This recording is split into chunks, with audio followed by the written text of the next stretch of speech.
welcome back to lesson number 4. Today we're going to be talking about, do you have a karmic debt? This has to be the hottest topic ever. This is what people ask me about all the time.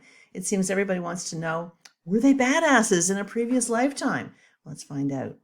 So let's talk about karmic debts. In numerology, there are actually 2 different types of karmic debts. You can have karmic debts, but you can also have karmic lessons. Karmic debts are a much bigger influence on your experience than what karmic lessons are. The karmic debt is very specific to bad behavior in a previous lifetime, which is something that we're trying to overcome in this lifetime. But when we talk about karmic lessons simply come from missing letters in a birth name. And the karmic lessons are a gentler kind of a lesson that kind of run through your whole life. Okay, we're not going to be talking about karmic lessons so much today, but karmic debts are the topic. So the karmic debts include the numbers 13, 14, 16, and also the number 19. So basically, the karmic debt number is going to indicate that you have a debt to pay in this lifetime for actions that you performed in a previous lifetime. So when you see one of these numbers showing up in your core numbers, that is an indication that you are working with issues from your past. Now, the core numbers include your life path number, your expression number, your heart's desire number, or your birthday number. So where can karmic debts actually show up?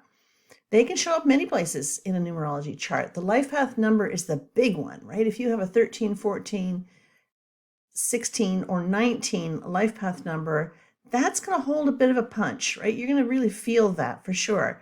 It can show up in your day of birth. So if you were born on the 13th, 14th, 16th, or 19th day, that's a karmic debt showing up in the day that you're born on. Not quite as intense as that shown up in your life path number.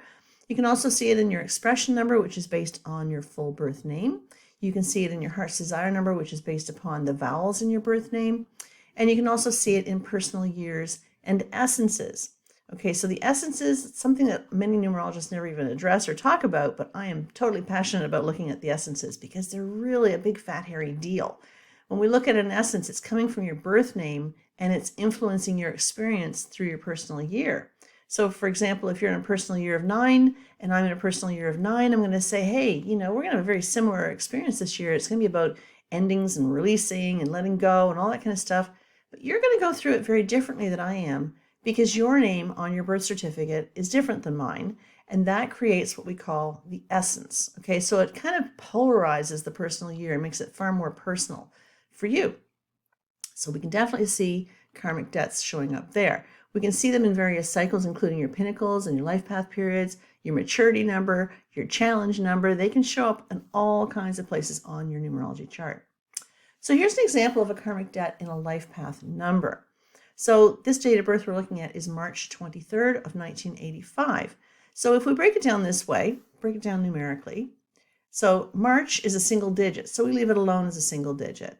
The 23rd day is a double digit, so we want to add that together. 2 and 3 equal 5. And then we take 1985, when we break that all down, it comes to 23, and then you reduce the 2 and 3 to a 5. And then you simply add 3 plus 5 plus 5 equals 13. So in this case, in this calculation method, this person comes up as a 13-4 karmic debt number as their life path number. Now, there's another school of thought that says all we do with our date of birth is simply add the numbers straight across and come up to a double digit, reduce it to a single one. If we did that in this case, this would come up as a 31, and 3 and 1 equal 4. Okay, so this would be a case where the karmic debt does not exist. Now let's pause on that just for a second, because I'm so passionate about this whole life purpose number, this life path number.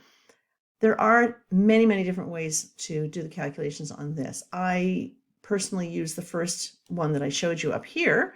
That's the way I like to work. However, I have since really kind of toned down my passion for that particular method, because I do realize it doesn't always work for everybody. What I know is that when you do the calculations the both ways I've just shown you, you get to tap into it and feel in your way into it, right? What way feels best to you? When you learn about the karmic debt of 13-4, which we're going to explore here in a second, you might look at that and go, oh, damn, yeah, that's absolutely me. I totally feel that. Great, then that is you, okay? But you might be adding it up straight across, and you come up as a 31-4, and you're like, no, that feels more like me. I'm here to learn the lessons related to the 3 and the 1 and the 4, but I don't feel this big, huge debt that I have to pay, or I'm not feeling massive obstacles over and over again in my lifetime as the 13-4 would present. So it's important that when you're doing your calculations for the life path number that you really feel your way into it, explore the numbers. If there is a karmic debt in there, then take a look at that. Does it feel right for you? I know in my case, when I do the calculations the way I just showed you here, I come up as a 16-7, and I absolutely connect the dots to that rather than 34-7 if I add the numbers straight across. All right, so let's take a look at each karmic debt independently. So if you have the 13-4 karmic debt, those with the 13 karmic debt may experience a lot of frustration, and they're going to have to work really hard to accomplish any task.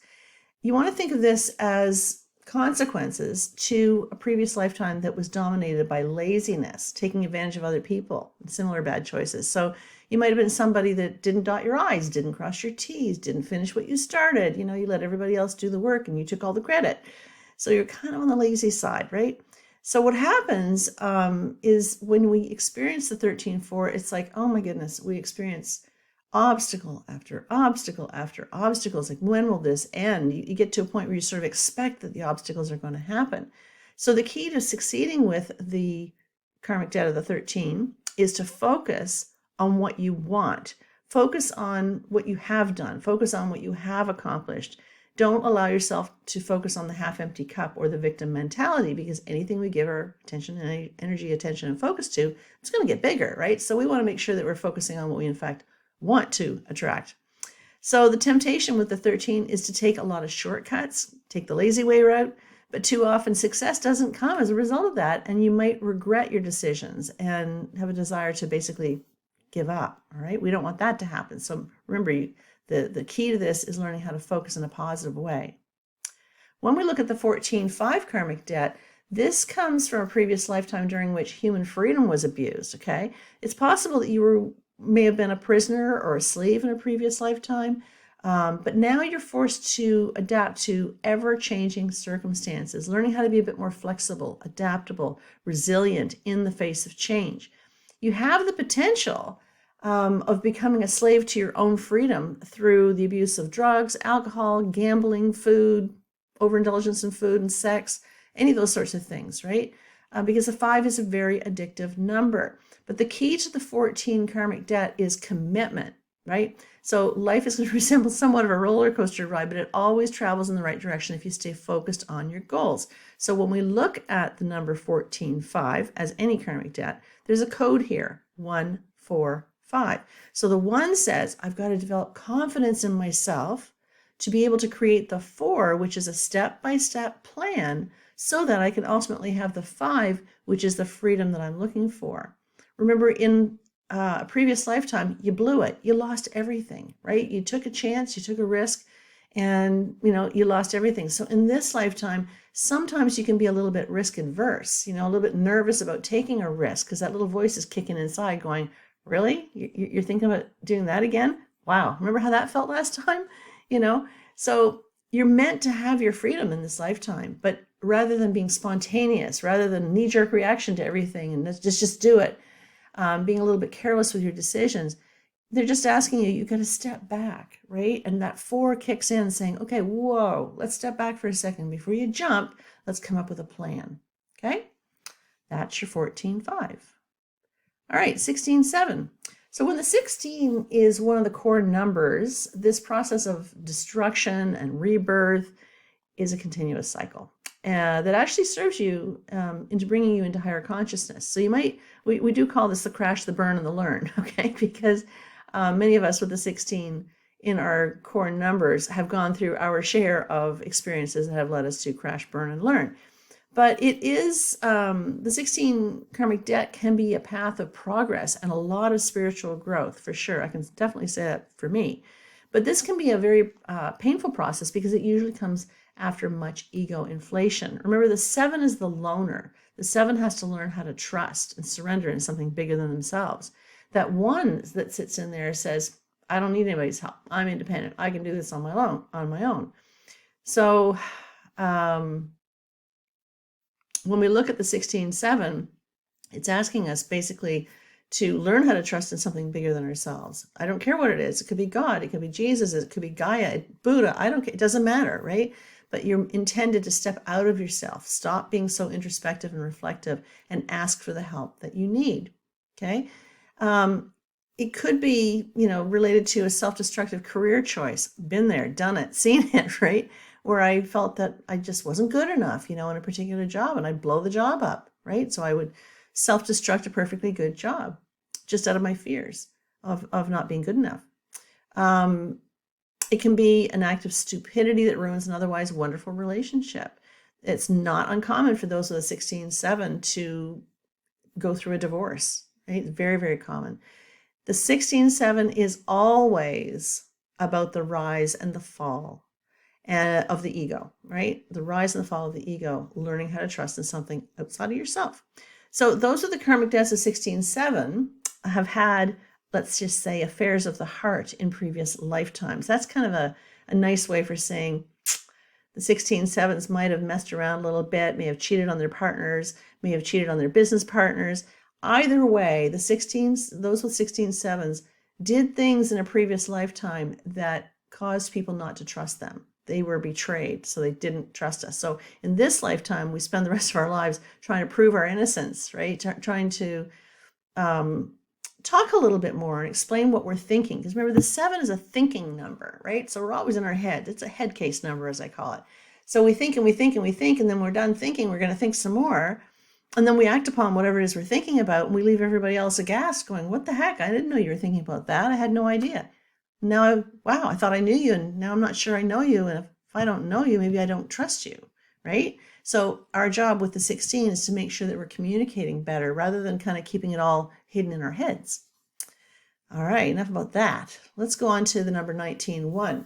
So those with a 19 karmic debt have to learn independence and the proper use of power, okay? You guys were beasts in a previous lifetime. You were hard-ass leaders. You stomped on people like bugs to get ahead. You crawled up that corporate ladder. You left everybody in your dust, all right? So this time around, you're going to be forced to stand up for yourself occasionally and often be left standing outside alone, okay?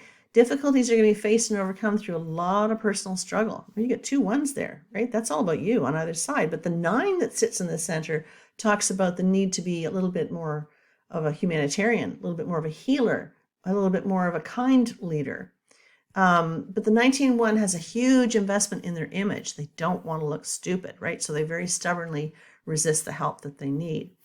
So quite often this feeling of isolation, this independence is actually self-imposed. You simply have to learn how to listen to others and to accept the help or advice of others.